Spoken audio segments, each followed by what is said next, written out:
मेरा अस्सलाम वालेकुम, आदाब, जय भीम। माननीय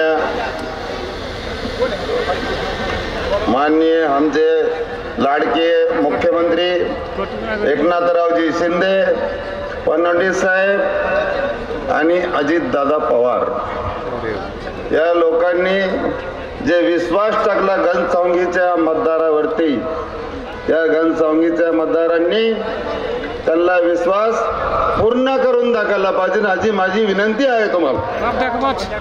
आणि सर दुसरी गोष्ट, मायनॉरिटीला अजितदादा पवारनी, देवेंद्रजी फडणवीस साहेबांनी जे न्याय दिला, शिंदे साहेबांनी जे न्याय दिला, कोणीच दिलेला नाही।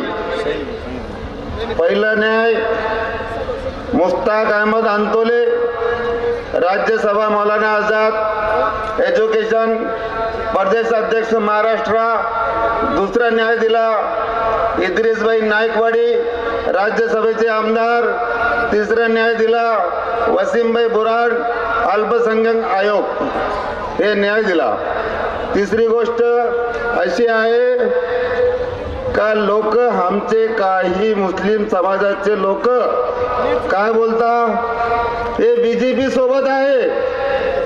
काय अर्थ या गोष्टीचा मला उत्तर पाहिजे, कोणत्या सभामधून उत्तर पाहिजे, किंवा मला पर्सनली उत्तर पाहिजे, किंवा मला डिबेटमध्ये बोलायला पाहिजे का हे तुम्ही बोलताय खरं आहे का खोटं आहे। लाडकी बहीण योजनेचा तुम्ही पण लाभ घेता, मुस्लिम समाज पण लाभ घेता, हे कोणाचा लाभ आहे?